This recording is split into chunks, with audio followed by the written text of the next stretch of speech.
जमलेल्या माझ्या तमाम हिंदू बांधवांनो, भगिनी आणि माता,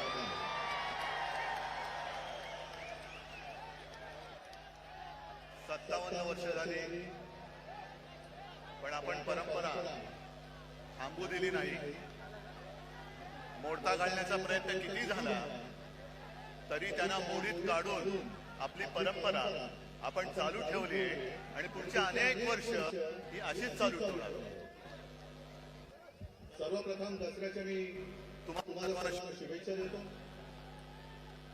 आज दसरा आहे, शस्त्रपूजन आहे, सरस्वतीचं पूजन आहे आणि हा मेळावा त्या संस्कृतीचं एक विराट दर्शन आहे. आपला मेळावा झाल्यानंतर आपण इकडे खोकासुराचं दहन करणार आहोत.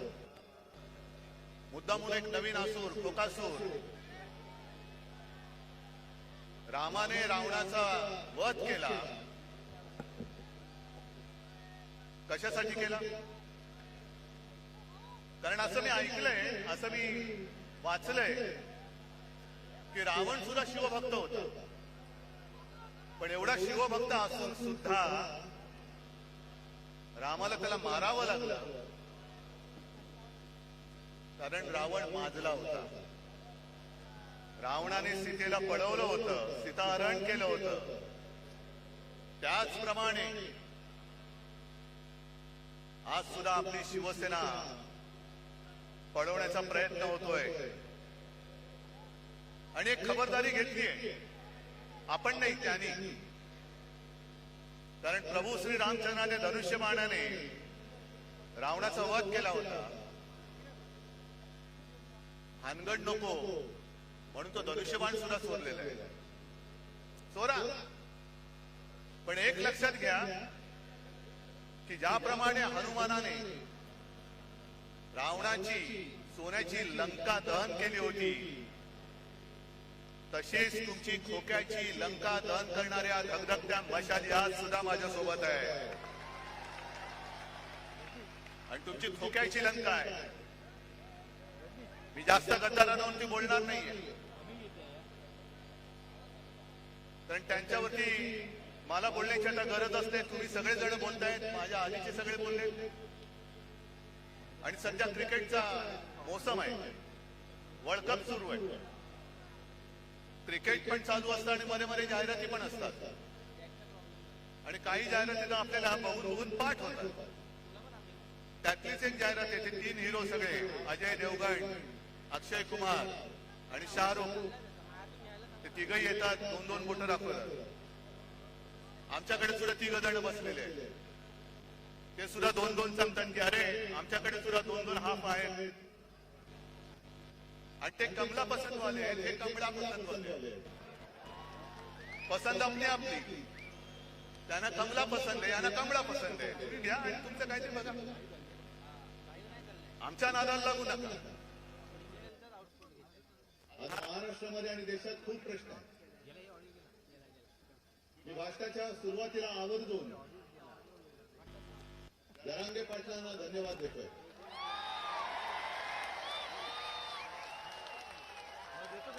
अत्यंत समजदारपणाने त्यांनी आंदोलन सुरू ठेवलेलं आहे आणि आज त्यांनी एक चांगली गोष्ट केली आहे, धनगरांना साथ घातलेली आहे. मी ज्या वेळेला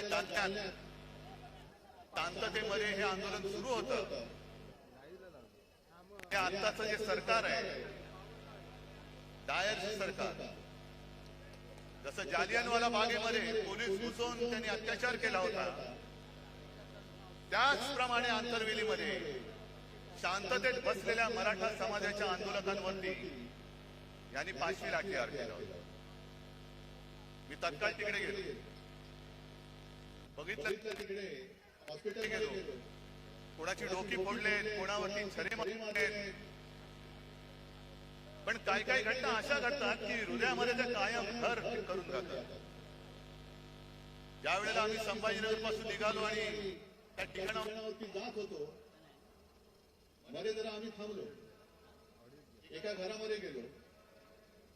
तर कसलं तुम्हाला गावचं माहिती आहे, ग्रामीण भागात बरेच लोक आलेले आहात. संजीची वेळ होती, मिणमिणत्या दिवा होता. मी जरा तिकडे बाथरूमला जायचं म्हणून गेलो. बाहेर आल्यानंतर त्या घरातली माऊली आणि तिची मुलगी हातामध्ये पंचायती घेऊन उभ्या होत्या. आणि मी त्यांना नमस्कार करून सांगितले की ताई आज ओवाळू नका, कारण फार भयानक घटना इकडे घडली. मग ताईंनी मला विचारलं मी राखी बांधू शकते का. हृदयस्पर्शी प्रसंग होता. आणि ती माऊली मला राखी बांधत असताना तिच्या डोळ्यात पाणी आलं. म्हणजे ताई काय झालं. ते म्हणलं मला सुद्धा खूप मारलं बघ, म्हणे दुरावाणी मारलं, हात दुखतोय माझा. म्हटलं काय औषध केले का ते नाही म्हणे. मी कशी कशी निसटले, पण माझी सून आणि माझा मुलगा हॉस्पिटलमध्ये. मग नंतर त्यांना सुद्धा मी भेटायला गेलो आणि त्याच त्या ताईंचा फोटो आला होता ना, तो पोलिसांची भांड्या, तो एक निळ्या रंगाची साडी नेसली होती. माझ्यासमोर त्या ताई बेडवरती होत्या. तोंड एवढं सुजलेलं, नाक फुटलं होतं. आणि मग सोबत जे होते त्यांनी मला सांगितलं की साहेब यांचं डोकं सुद्धा फोडून टाकले. एवढ्या निर्गुणपणे तुम्ही वागता. मी मुख्यमंत्री होतोच आणि त्याही वेळेला हा प्रश्न होताच. मराठा आंदोलन तेव्हाही सुरू होतं, पण इकडे आलेल्यानी एकाने तरी सांगावं कधीतरी कोणावर तरी लाठीमाराचा आदेश मी दिला होता का. मग पोलीस एवढे रानटी होऊ शकतात. तेच पोलीस आहेत, आदेशाचं पालन करणारे पोलीस आहेत. आदेशाशिवाय ते असे वेडवाकडं वागू शकत नाही. महाजालन्याचा डायर कोण आहे, कोणी आदेश दिला, काही चौकशी नाही. मी जरांगे पाटलांना भेटलो आणि त्यांनी मला त्या बंदुकीची एक पुंगळी दाखवली. साहेब हे बघा, एवढी मोठी गोळी आमच्यावरती या गोळ्या झाडल्या, अश्रूतून सोडला. आणि काश्मीरमध्ये दंगेखोरांवरती ज्या छऱ्याच्या बंदुका वापरतात त्या छऱ्याच्या बंदुका वापरल्या. कोणाच्या गालात गेलेला छऱ्याच्या, कोणाच्या डोक्यात गेलेला. काय करणार, काय कुठे चाललो होतो आपण. गद्दारांना म्हणा तुमच्यात हिंमत असेल तर हा प्रश्न सोडून दाखवा. हे खरे बाळासाहेबांचे विचार आहेत. या मराठी माणसाला न्याय द्या, मराठा समाजाला न्याय द्या.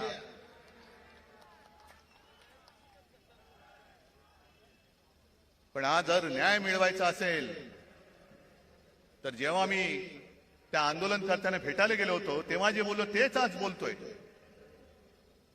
हा विषय सोडवायचा असेल तर तो इथे सुटणारा नाहीये, हा लोकसभेमध्ये सोडवावा लागेल. आणि आम्हाला असं वाटलं होतं, नवे आमचा आग्रह होता की ऐन गणपतीच्या दिवसांमध्ये जे खास अधिवेशन घेतलं गेलं होतं त्या अधिवेशनामध्ये संसदेला तो अधिकार आहे, न्यायालयाचा निर्णय फिरवण्याचा अधिकार आहे.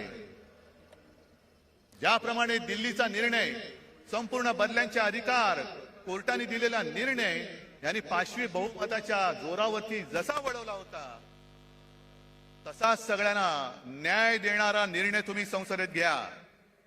घ्या, मराठा समाजाला घ्या, धनगरांना घ्या, ओबीसीना घ्या, किती जाती असतील, किती वंचित असतील.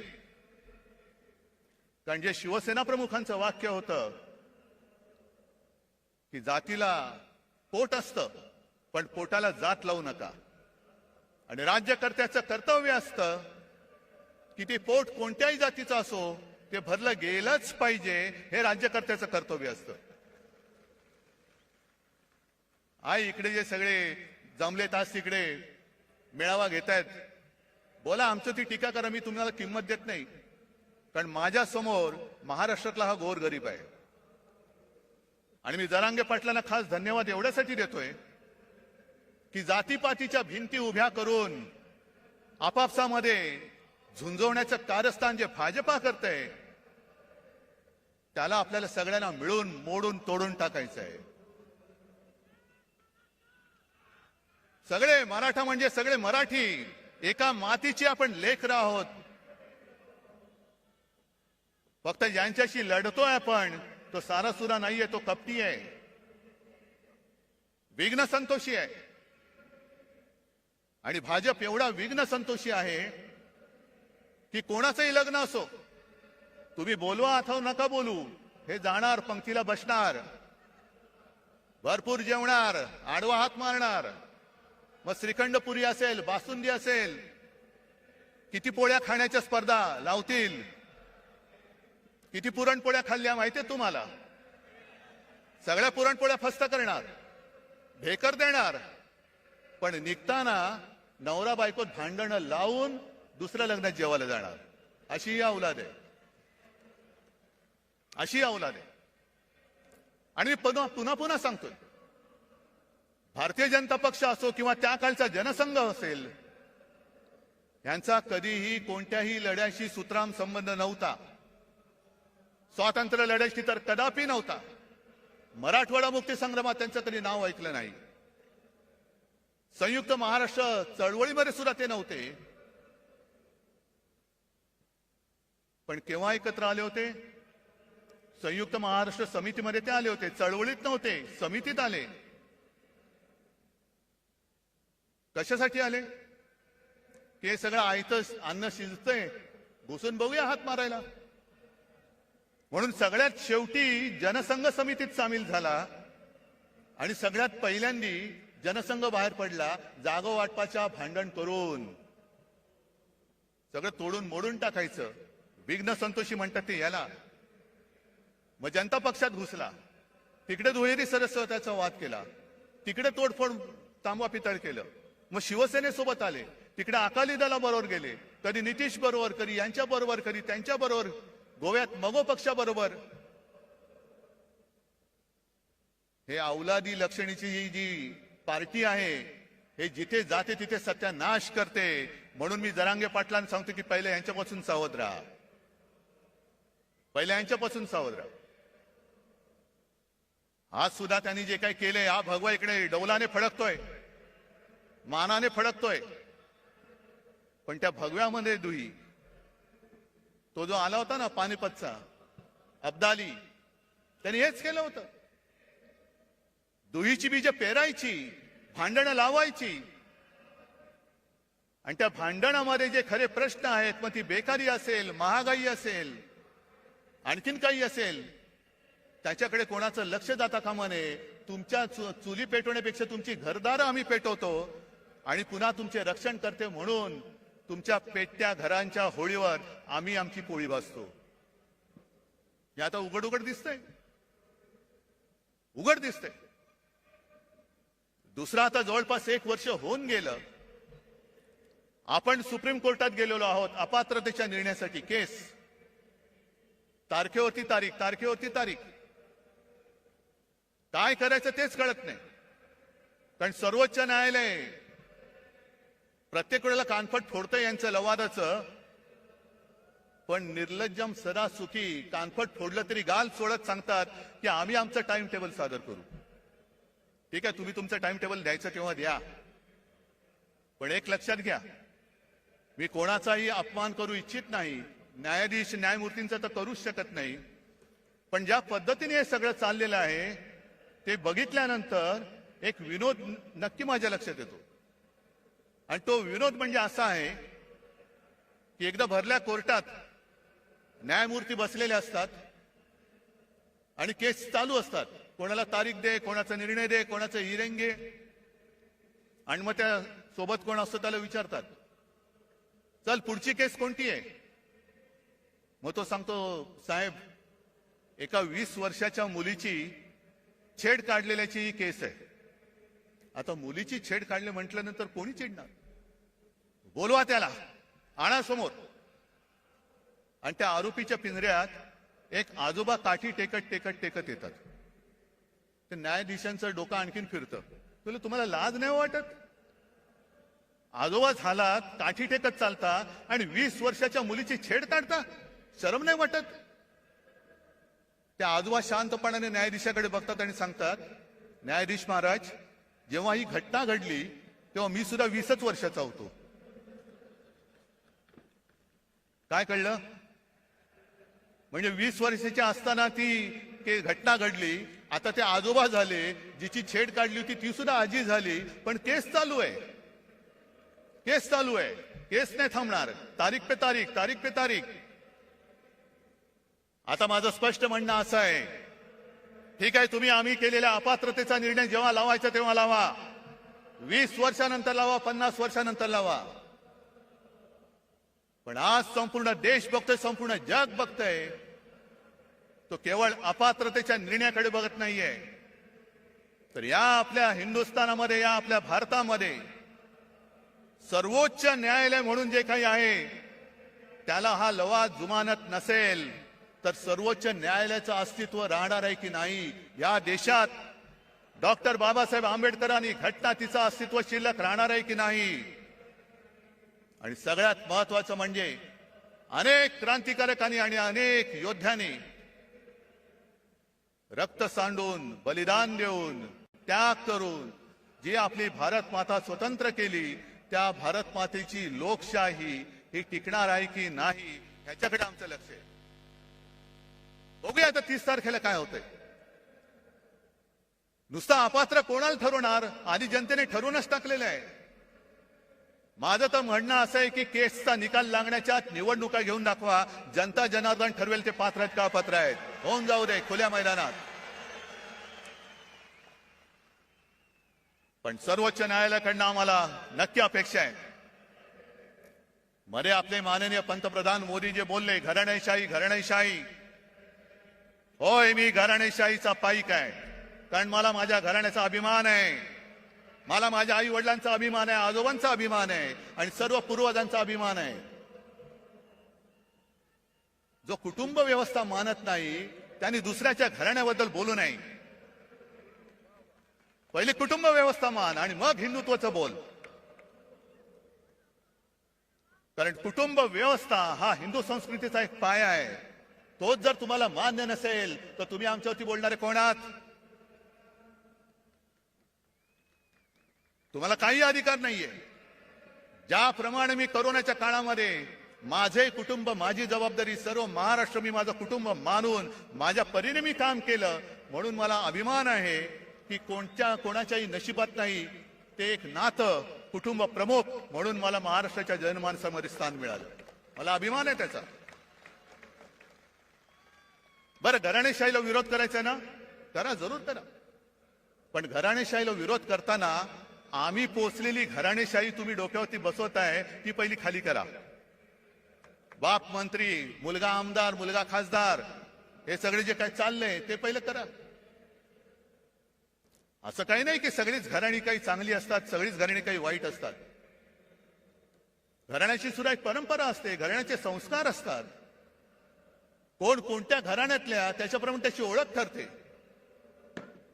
ज्याप्रमाणे जर तुम्ही घराणेशाही बघायला गेला, डॉक्टरचा मुलगा डॉक्टर होतो, आम्ही सुद्धा घराणेशाही, घराण्याची परंपरा जपणारे आहोत. त्याचप्रमाणे आणखीन एक घराणेशाही नाही पण घराण्याची परंपरा मी आवर्जून सांगेन, ती म्हणजे आपले सर्वोच्च न्यायालयाचे सरन्यायाधीश चंद्रचूड साहेब. स्वतःच्या कर्तृत्वाने बसलेत, पण त्यांचे वडील सुद्धा सरन्यायाधीश होते आणि कडक होते, कणखर होते. शेवटी इतिहासामध्ये आपली नोंद काय होणार आहे हे प्रत्येकाने खबरदारी घ्यायची. कोणासमोरही न झुकणारा म्हणून माझी नोंद व्हायला पाहिजे की सत्ताधाऱ्यांचे बूट चाटणारा, हे प्रत्येकाने ठरवायचंय. मग जशी घराणेशाहीची परंपरा आहे तशीच काही नावं अशी आहेत ज्यांच्या घराण्याचा आतापताच माहिती नाहीये पण तरी सत्ताधीश झाले. फरक बघाय तुम्ही. हिटलरचे वडील माहिती आहेत कोणाला? हिटलर काय घराणेशाहीतला होता? सद्दाम हुसेन काय घराणेशाहीतला होता? पुतीन काय घराणेशाहीतला आहे? गदाफी काय घराणेशाहीचा आहे? मुसोलिनी, स्टालिन, कोणाची घराणी माहिती आहेत? पण हाही धोका विसरू नका की ज्याचा काही आगापिछा नाही, त्याच्या हातामध्ये जर का देश दिला तर काय होऊ शकतं त्याचं अत्यंत वाईट उदाहरण हे जर्मनी आहे. हे जर्मनी आहे. असाच उदय झाला, लोक पागल झाली, अंधभक्त झाली आणि आज त्याने जे काही बहुमत मिळाले हे बहुमत तर काहीच नाही. जवळपास 95, 97, 98% त्यावेळेला हिटलरला बहुमत मिळालं होतं विकासाच्याच नावावर. काय केलं त्यांनी? आज जाऊन जर का विचारलं तर जर्मन लोकांना लाज वाटते की त्यांच्या देशामध्ये हिटलर होऊन गेला म्हणून. मग तुम्ही ठरवायचंय की ज्याच्या घराण्याचा आगापिछा माहिती असा निवडायचा की कोणाचा कशाला पत्ता नाही, आज दिसे उद्या गायब. तुमचं मरण तुम्ही पत्करा. मी माझी वाट लावून काम केलं, मला आनंद झाला तुमची वाट लागली, आता मी झोळी लावून चाललो. तुम्ही बसा रिकामी कटोरी घेऊन. आणि हे जर का टाळायचं असेल तर आज माझं ठाम मत आहे, एक काळ जरूर होता की कदाचित याच व्यासपीठावरून हिंदू हृदय सम्राट बोलले होते की देशाला एका मजबूत सरकारची गरज आहे. मजबूत सरकार आपण बघितलं, 9 वर्ष पाहिलं. म्हणजे मला आज सुद्धा आठवत आहे की 14 साली ज्या वेळेला प्रणवदा राष्ट्रपती होते तेव्हा आम्ही सगळे, आता वेळगळच, आम्ही गेलो होतो सगळे पक्ष मिळून आणि आम्ही सांगितलं की आमचा नेता नरेंद्र मोदी. मग प्रणव मुखर्जी खुश झाले, आम्हाला म्हणाले 25-30 वर्षानंतर एका पार्टीचं सरकार आलं, आता देशामध्ये स्थैर्य येईल. काय आले तुम्ही सांगा? आले स्थैर्य? काय तुमचे प्रश्न सुटलेत? आणि म्हणून मला आज असं वाटतं की सरकार तर बदललं पाहिजेच, पण आता जे सरकार आणायचं आहे हे सरकार मजबूत जरी असलं तरी एका पक्षाचं बहुमत असलेलं पाशवी सरकार नको, अजिबात नको. जेव्हा खुर्ची थोडीशी डगमगीत असते तेव्हा देश मजबूत होतो. नरसिंहरावांनी चांगलं काम केलं, मनमोहन सिंगांनी केलं, अटलजींनी सुद्धा केलं. सगळ्यांना सोबत घेऊन चालणारं सरकार पाहिजे, मिलीजुली सरकार आज पाहिजे आपल्याला. कारण यांचं जे सगळं चाललंय, मी मागेच बोललो होतो की हिंदुत्वाचा बुरखा फाटल्यानंतर आतमधल्यांचा विभत्स किळसवाणा चेहरा, भेसूर चेहरा आता आम्हाला दिसायला लागलेला आहे. जे काय एक स्वप्न दाखवलं होतं 2014 साली, आणि त्यांचीच भाषणं आहेत. पेट्रोल का दाम ऊपर गया की नीचे, गैस का दाम ऊपर गया कि नीचे, डॉलर ऊपर गया, रुपया ऊपर गया कि नीचे. मग काढा, सगळ्या गोष्टी काढा. जे मी तुम्हाला सांगितलेलं आहे, होऊन जाऊ दे चर्चा म्हणून गावागावात जाऊन ह्या सगळ्या गोष्टी समजावून सांगा, समजावून सांगा. पण आज सगळं काही त्यांनी गुंडाळून ठेवलेलं आहे. माझ्या आधीचे सगळे वक्त्यांनी एक एक समाचार घेतलेलाच आहे. मी संजय राऊतांचं भाषण ऐकत होतो, भ्रष्टाचारावरती कडाडून बोलले. संजय, काळजी करू नका, उद्या आपलं सरकार येणार आहे, नक्की आणणार, आणणार म्हणजे आणणारच. आणि आज जे दमदाट्या करतायत त्यांना सुद्धा सांगून ठेवतोय की तुम्ही आमच्या लोकांना जो त्रास देताय तो त्रास बंद नाही झाला तर सरकार आणल्यानंतर तुम्हाला सुद्धा आम्ही उलटे टांगल्याशिवाय राहणार नाही. उलटे टांगू तुम्हाला. सर्व शासकीय अधिकाऱ्यांना पण सांगतोय, जो एक फतवा माझ्या पाहण्यात आला, आयकर अधिकाऱ्यांना आता फतवा गेलेला आहे की सरकारच्या प्रचाराची रथयात्रा काढा. का हो, तुम्ही सगळे घेताय ना, सगळे भाडोत्री माणसं गोळा करताय. त्या भाडोत्री माणसामध्ये कोणी मर्द नाही, स्पष्ट आहे. कारण मर्द कधी विकला जात नाही, मर्द कधी विकत घेता येऊ शकत नाही. आणि मर्दपणा तर रक्तामध्ये असावा लागतो. लाचारी असणारे कधी मर्द होऊ शकत नाही. आणि भारतीय जनता पक्षाची आजची हालत जी अशी झालेली आहे, मग त्याचं वर्णन मध्ये ते सगळ्यांना असं पेव फुटलं होतं, हनुमान चालिसा, हनुमान चालिसा. कुठेही हनुमान चालिसा.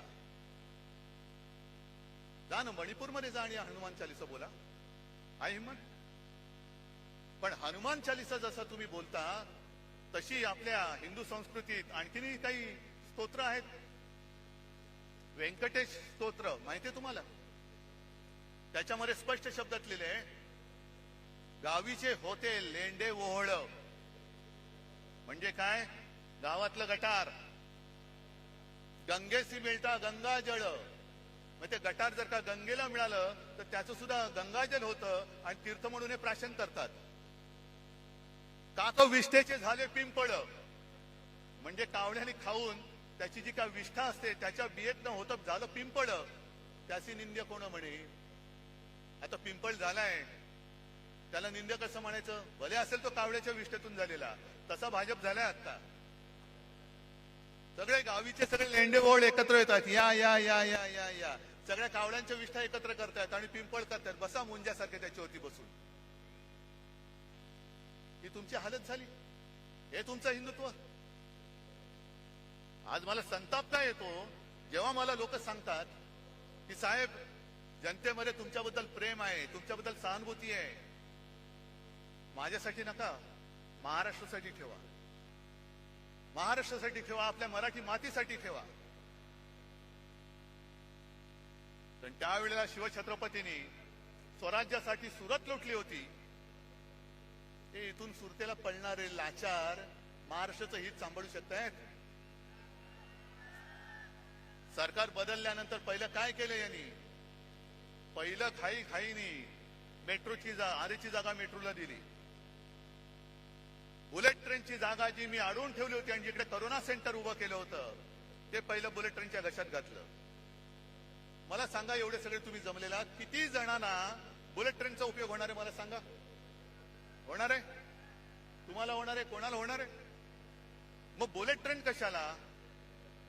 मग मला कोणीतरी सांगितलं की अहो साहेब, यावेळेला मुंबईतून सुरतेला पळताना किती त्रास झाला. तो कैलास पाटील तर सुदैवाने मधनं उठून आला म्हणून. पण इथल्या गद्दारांना पटकन गुजरातला पळता यावं म्हणून बुलेट ट्रेनची व्यवस्था करतायत. गद्दारांना पळवण्यासाठी. अरे महाराजांनी सुरत लुटली होती, हो लुटली होती, स्वराज्यासाठी लुटली होती. पण तिचा सूड म्हणून तुम्ही आज मुंबई लुटता आहात, महाराष्ट्राचं खच्चीकरण करता आहात. संपूर्णपणे महाराष्ट्र बकाल करायचा, मुंबई बकाल करून टाकायची, मुंबईच्या ठेवीवरती डल्ला मारायचा आणि मुंबईला भिकेला लावून दिल्लीच्या दारामध्ये उभी करायची. हा त्यांचा डाव आहे. त्याच्या विरुद्ध लढण्यासाठी मला तुमची सोबत पाहिजे. मला ते मोडून काढायचंय. बरं, आता मुंबई तर तोडूच शकत नाहीत, कारण मागे शिवसेना प्रमुखांनी सांगितलं आणि तेच मी आज परत सांगतोय, जो कोणी मुंबईला महाराष्ट्रापासून तोडू बघेल त्याच्या शरीराचे तुकडे केल्याशिवाय आम्ही राहणार नाही. कोणी असलं तर त्याचे तुकडे तुकडे करून टाकू. मग काय करायचं? मुंबई तोडता येत नाही, कारण मुंबई तोडण्याचा प्रयत्न झाला तर महाराष्ट्र तुमचं सरकार जाळून टाकेल. होय, जाळून टाकेल. मग दुसऱ्या मार्गाने मुंबईला कैयात घ्यायची, मुंबईची स्वायत्तता मारायची. मुंबईचा विकास जी मुंबई महापालिका करते ते आता नीती आयोगाच्या माध्यमातून करायचं. कशासाठी? काय करते नीती आयोग? बरं, महापालिकेमध्ये आजपर्यंत असं कधीही झालं नव्हतं. एक तर पालकमंत्री केला, तो सुद्धा बिल्डर. माहितीये ना कोण? आणि पालकमंत्र्याचं कार्यालय म्हणजे एका बिल्डरचं कार्यालय हे त्यांनी मुंबई महापालिकेमध्ये थाटलं. हे मुंबई गिळण्याचा हा प्रकार नाहीये. आज तिकडे नगरसेवक नाहीयेत, प्रशासकीय राजवट सुरू आहे. कोण कोणाचे मित्र कसा कारभार करतात आणि किती पैसे खातायत याचा आपण मोर्चाकडून जाब विचारला होता, उत्तर द्यायला तोंड नाहीये. बेधडक भ्रष्टाचार सुरू आहे. बरं, एवढा भ्रष्टाचार करताय, एवढा भ्रष्टाचार करताय, पण संताप एका गोष्टीचा येतो की ज्या माझ्या मुंबईने, माझ्या महाराष्ट्राने करोनामध्ये अतुलनीय काम केलं, मुंबई मॉडेल म्हणून जे जगभरात नावाजलं गेलं, त्या मुंबईत करोनाच्या काळात काय भ्रष्टाचार झाला म्हणून ते स्वतःचे कपडे काढून फिरणारे दलाल आरोप करतायत आणि त्याला हे मिंदे साथ देऊन चौकशी लावले. खिचडीमध्ये काय होतं, औषधं कुठून घेतली, आणखीन कुठून काय केलं. अरे दरिद्री लोकांनो, मुंबई सारखी सोन्याची राजधानी, हे आपल्या देशाची आर्थिक राजधानी, तिचं महत्व तुम्हाला मारताय तुम्ही आणि बूट चाटे डोळ्या देखत ते होऊ देतात. मुंबई माझ्या देशाची, भारत मातेची आर्थिक राजधानी होती का आहे हे आता समजत नाही. कारण सगळे चांगले केंद्र, सगळे उद्योगधंदे हे गुजरातमध्ये नेले, मुंबईच्या बाहेर नेले, महाराष्ट्राच्या बाहेर नेले, काही दिल्लीला नेले. फिल्म सिटी आता उत्तर प्रदेशमध्ये नेत्या, जरूर न्या.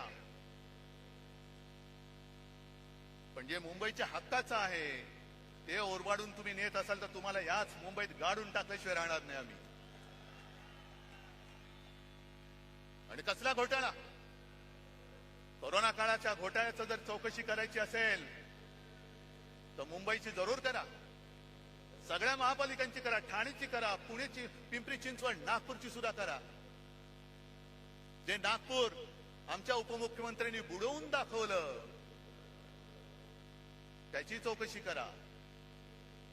आणि मी तर म्हणतो, हिम्मत असेल तर पीएम केअर फंडापासून संपूर्ण काश्मीर, कन्याकुमारी पर्यंत सर्व राज्यांची चौकशी करा, होऊन जाऊ दे.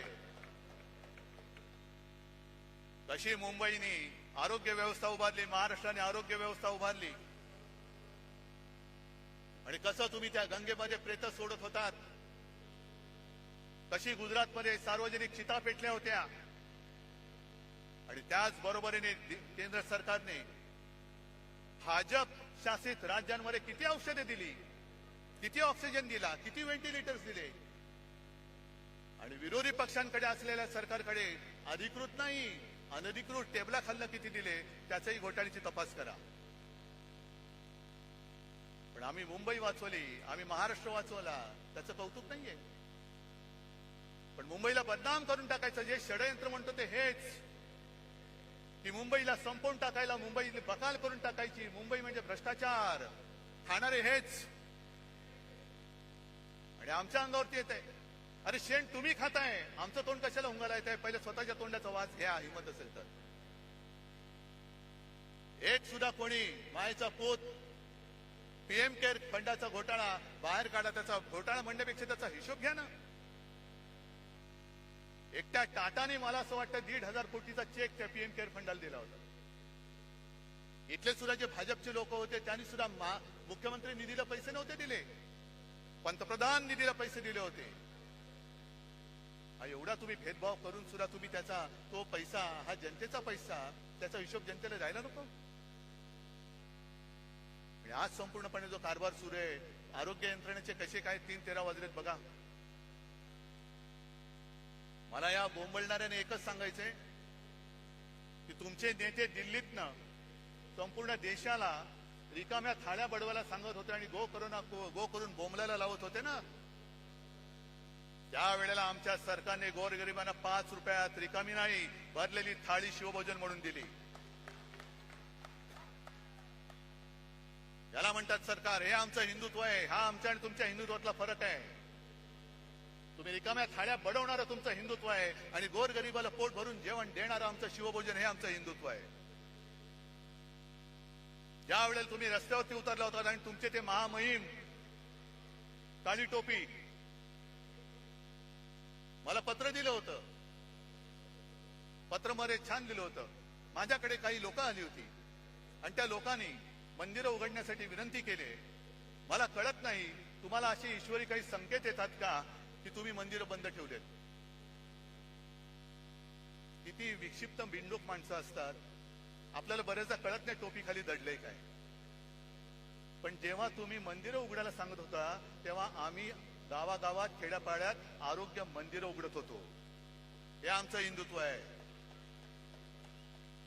तुम्ही सगळं उघडा उघडा सांगत होता तेव्हा आम्ही आरोग्य यंत्रणा वाढवली, रुग्णशय्या वाढवल्या होत्या, टेस्टिंगच्या केंद्र वाढवली होती. जी जेमतेम 2-3 केंद्र महाराष्ट्रात होती ती आपण 600च्या वरती केली होती. हे आमचं हिंदुत्व आहे.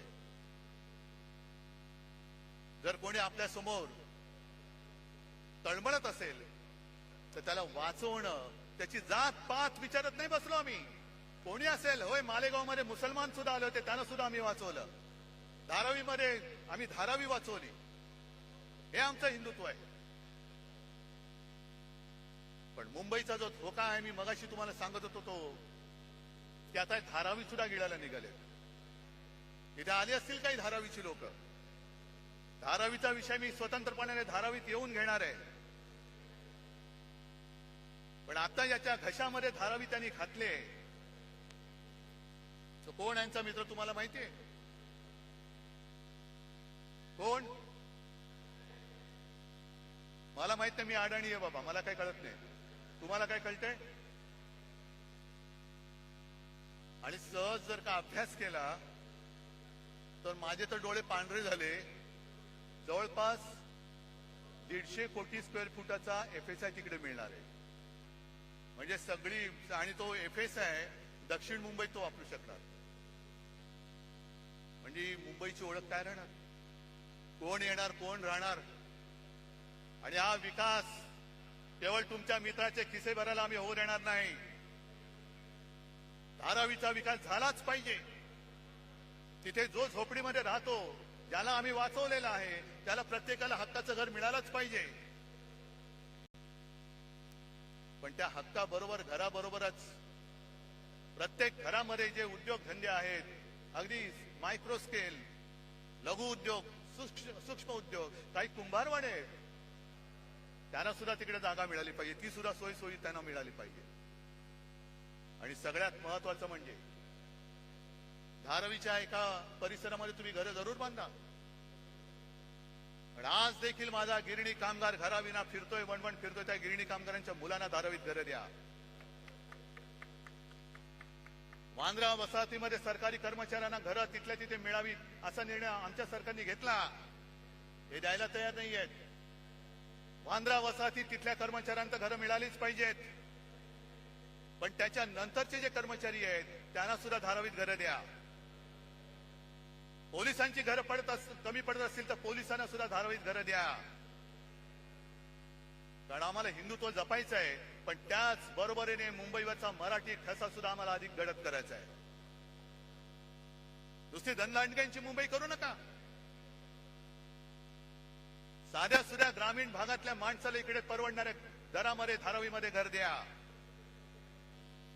कारण धारावीवरती एवढ्या सवलती त्यांनी उधळलेल्या आहेत, एवढ्या उधळलेल्या आहेत की त्याचा फायदा जर गरिबांना मिळणार असेल तर आनंद आहे. पण तो जर का तुमच्या मित्राच्या खिशात जाणार असेल तर मात्र आम्ही तो जाऊ देणार नाही. आणि मुंबई काय धारावी सुद्धा त्याला गिळू देणार नाही. हा निश्चय करून आम्ही रस्त्यावरती उतरू. ही मुंबईची अवहेलना तुम्हाला मी सांगतोय. किती सांगायच्या गोष्टी. अंबादास, तुम्ही सगळ्या शेतकऱ्यांचा विषय घेतला असाल. एक तर दुष्काळ आपल्या माथी आलेला आहे. माझ्या माहितीप्रमाणे आता जो खरीप झाला त्याचं 22% उत्पादन कमी झालेलं आहे. पाऊस पुरेसा नाही, धरणामध्ये पाणी साठा बरोबर नाहीये. पुढच्या मोसमापर्यंत पिण्याचं पाणी कसं पुरवायचं. कारण आज गावागावांमध्ये टँकर सुरू झालेत की नाही तुमच्यापैकी कोणाच्या गावात. आज टँकर सुरू झालेत. उद्या काय होणार आहे सांगता येत नाही. पण सगळ्यात संतापाची गोष्ट अशी आहे की मधल्या काही एका दिवशी मी शिर्डीवर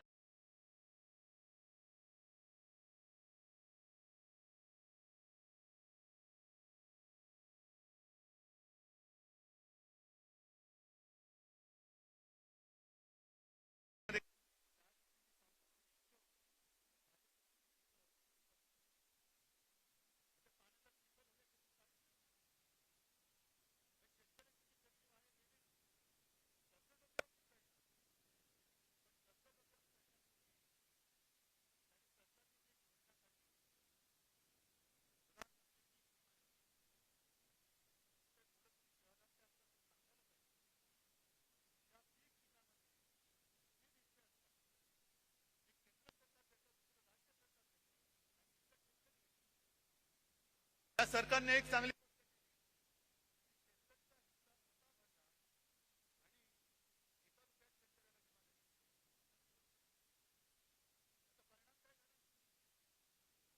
$90-95 लाख शेतकरी जे विमा उतरवायचे, विमा काढायचे, ते यावर्षी जवळपास 2.25 कोटी शेतकऱ्यांनी ती नोंदणी केली. 2.25 कोटी, 1,70,00,000पेक्षा जास्त. चांगली गोष्ट झाली. आता दुष्काळ पडलाय, पीक गेलं. सरकारने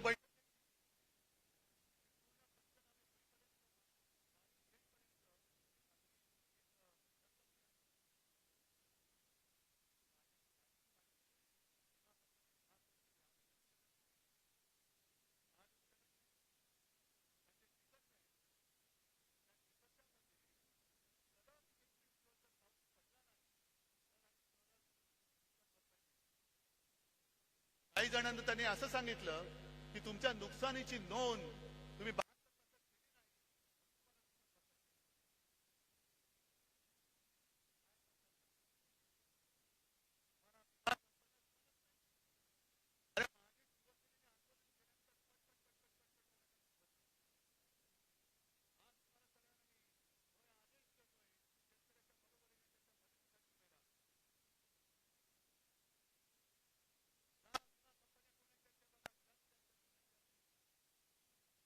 कुठे त्या विमा कंपन्यांमध्ये जा, मारझोड नाही करायची, पण आळीपाळीने घेराव घालून बसा आणि अधिकाऱ्याला जागचा हलू देऊ नका. त्याला सलग पावसाचा खंड काय असतो ना, तो जागेवरती बसून दाखवा की तुझा पाऊस तुंबल्यावरती काय होतं. शेतकरी वाऱ्यावरती पडलाय, आरक्षणासाठी समाज रस्त्यावरती आलेले आहेत आणि हे म्हणे बाळासाहेबांचे विचार घेऊन पुढे चाललेले आहेत. बाळासाहेबांचे विचार काय होते? मध्ये आम्ही एक विरोधी पक्षाची आघाडी केली, तिचं नाव इंडिया ठेवलं. त्याच्यावरती मोदी लगेच त्यांनी तुलना केली हे इंडियन मुजाहिद्दीन आहेत. किती दुर्दैव आहे. देशाला असा विचार करणारा पंतप्रधान मिळू शकतो? जे देशप्रेमी आम्ही देश वाचवण्यासाठी एकत्र आलो, तर आमची तुलना तुम्ही इंडियन मुजाहिद्दीन बरोबर केली. पण जे शिवसेना प्रमुख सांगत होते की जोपर्यंत हे पाकडे माझ्या देशात घुसखोरी करायचं थांबवत नाही, तोपर्यंत मी माझ्या भूमीवरती हिंदुस्थान पाकिस्तान क्रिकेट होऊ देणार नाही. आज त्या अहमदाबाद मध्ये नरेंद्र मोदी स्टेडियम मध्ये त्यांचं स्वागत काय झालं, गरबा काय खेळला, फुलं काय टाकली, सगळा आनंदी आनंद, शेव फाफडा बिपडा असा वाटला की पाकिस्तानच्या खेळाडूंना वाटलं क्षणभर की आम्ही भारतात नाही, आम्ही भाजपात आलो की काय, आम्ही भाजपात आलो की काय. काय हे?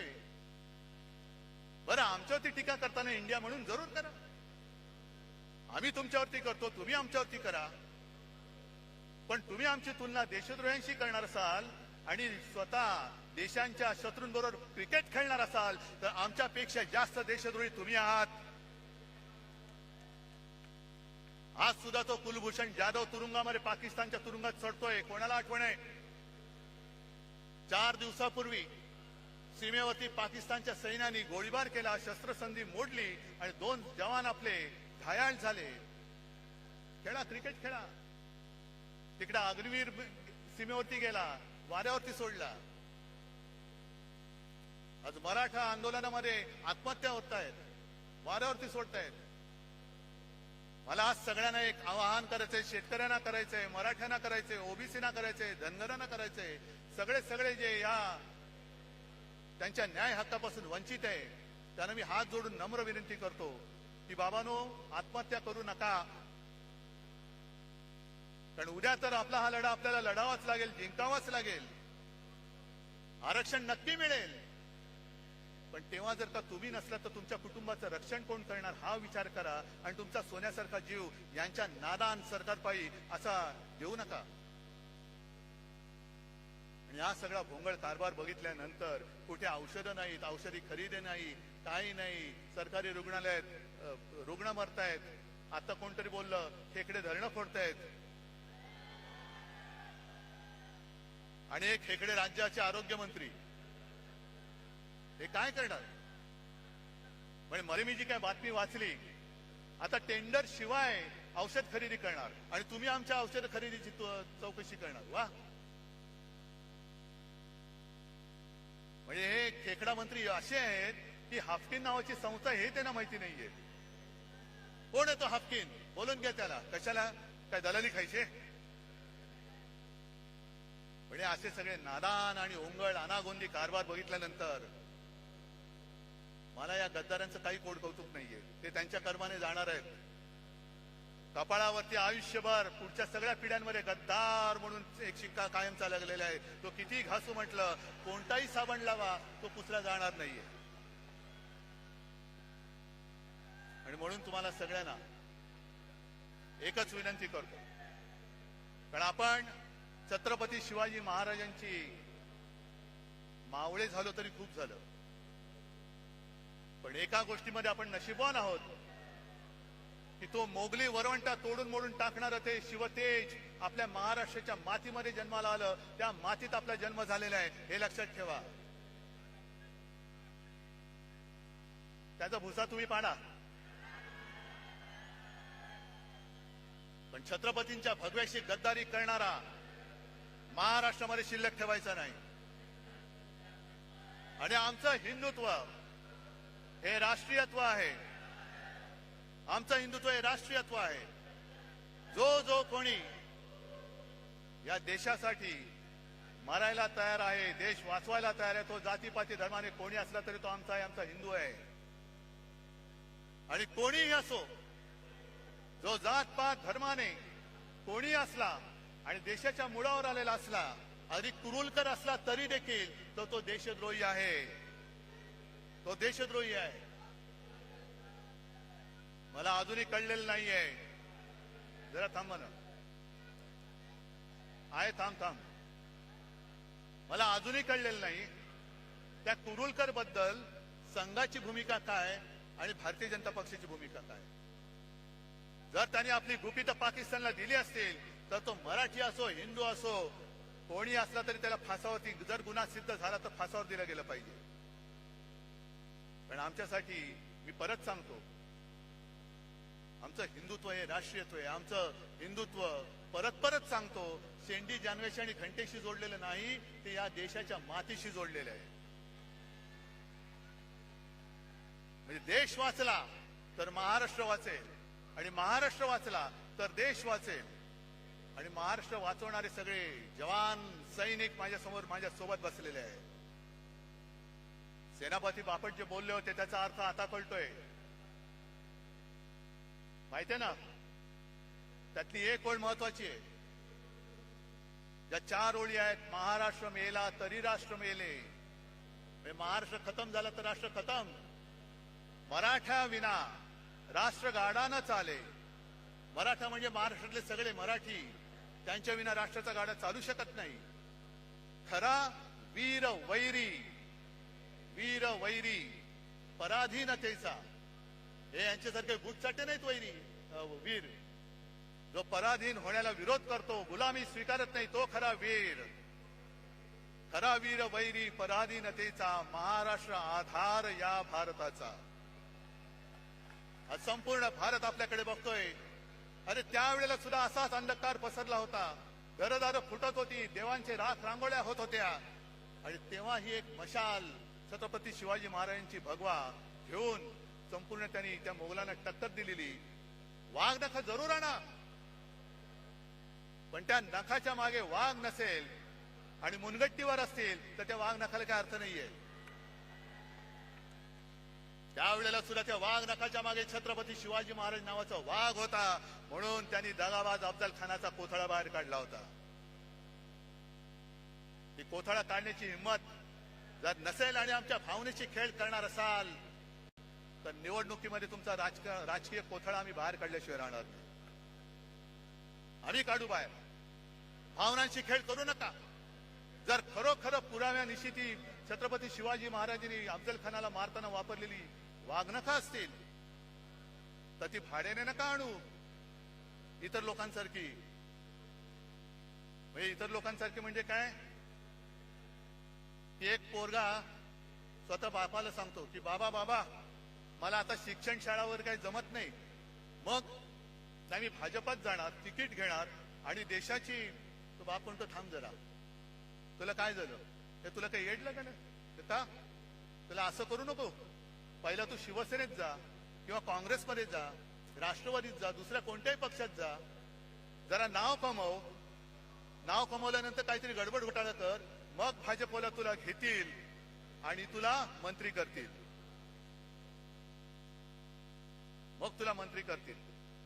हे मला भारतीय जनता पक्षाच्या लोकांना सुद्धा सांगायचंय की घराणेशाहीमध्ये तुमची सुद्धा घराणी भाजप आणि संघ वाढवण्यामध्ये खच्ची झालेली आहे. आज जर का तुमच्या घराण्याच्या त्यागाला काही किंमत मिळणार नसेल आणि नुसतं उपऱ्यांच्या सतरंजा काढण्याचं घालण्याचं काम तुम्हाला करायचं असेल तर भाजप हाच संघ तुम्हाला तरी अपेक्षित होता का. नुसतं सतरंजा घालताय.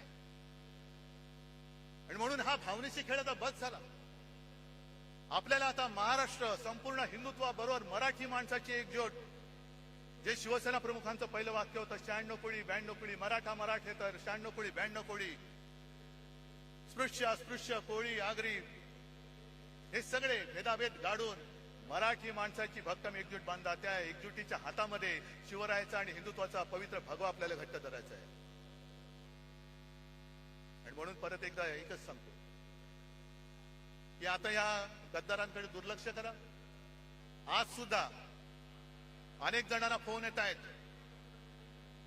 आणि परत सांगतो, ज्याला इमान विकायचं असेल सरळ इमान विकून मोकळे व्हा, जा तिकडे. माझ्याकडे एवढे वाघ बसले असताना मला नादान आणि भ्याडांची गरज नाहीये. आणि सरकारला मी आव्हान देतो, सुप्रीम कोर्टाचा निकाल लागेल तेव्हा लागेल, पण जर तुमच्यामध्ये हिंमत असेल तर मुंबई महापालिकेसह लोकसभा आणि विधानसभा सुद्धा घेऊन दाखवा. आमची तयारी आहे. जाऊन द्या, आम्ही जनतेच्या कोर्टात येतो. जो जनता निकाल देईल तो आम्हाला मान्य आहे, तो आम्हाला मान्य आहे. पण याची खात्री तुम्हाला आहे की जर का जनतेच्या कोर्टात गेलो तर इकडे तारीख पे तारीख नाही, एक गाव दोन तुकडे एका फटक्यात घरी पाठवतील लोक तुम्हाला. आणि त्याला घाबरलेत म्हणून यांनी युनिव्हर्सिटीच्या निवडणुका सुद्धा पुढे ढकलून टाकल्या. असं हे सगळं घाबरट सरकार फक्त महाराष्ट्राची आणि देशाची वाट लावते. ती वाट आणखीन लागू नये म्हणून जिथे जिथे आपल्याला शक्य होईल तिथे तिथे यांचा पाडाव आपल्याला करावाच लागेल. करणार? जरा तुमच्या हाताच्या मशाली दाखवणार? हे हात नाहीत, या मशाली आहेत. आणि या मशाली केवळ या नादान महाराष्ट्र सरकारचंच नाही तर हुकुमशाही आणणाऱ्या दिल्ली सरकारचं सुद्धा तख्त जाळून भस्म केल्याशिवाय राहणार नाही. हा एक आत्मविश्वास बाळगून आपली रजा घेतो. जय हिंद, जय महाराष्ट्र.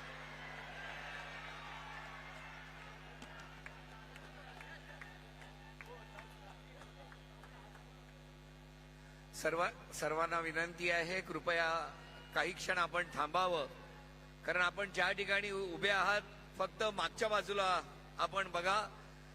रावण दहन परंपरेप्रमाणे या शिवतीर्थावर होणार आहे. खोकासुराचं दहन या ठिकाणी आपल्या सर्वांच्या उपस्थितीत होत आहे. रावण दहन.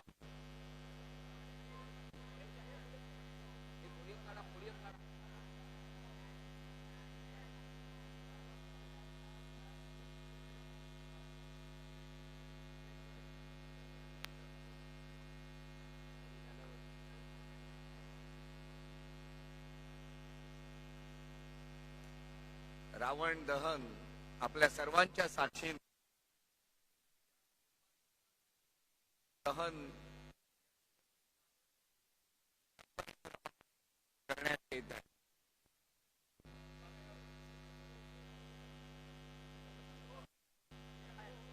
विभागाच्या वतीने महेश सावंत आणि श्रद्धाताई जाधव पक्षप्रमुखांचं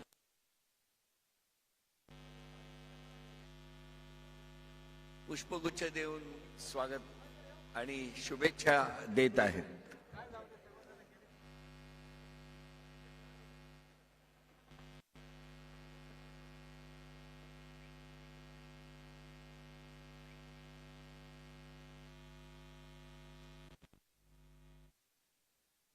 अरे शिवसेना, उद्धव साहेब आगे बढ़ो. अरे आवाज कुणाचा? वंदनीय हिंदू हृदय सम्राट शिवसेना प्रमुख बाळासाहेब ठाकरे यांचा. भारत माता की. सर्वांना विनंती आहे, काही क्षण आपण उभं राहावं.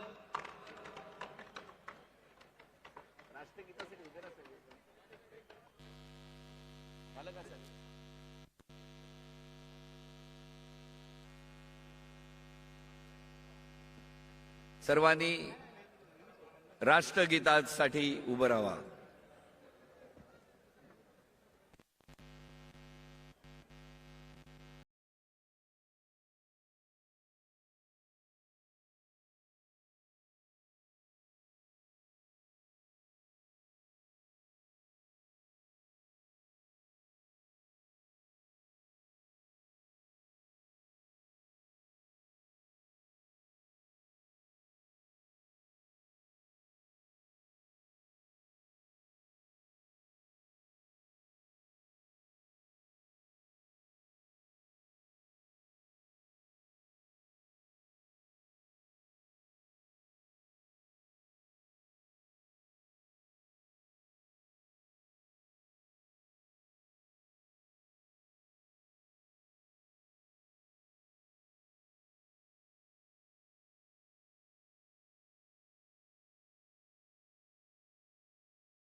भारत माता की.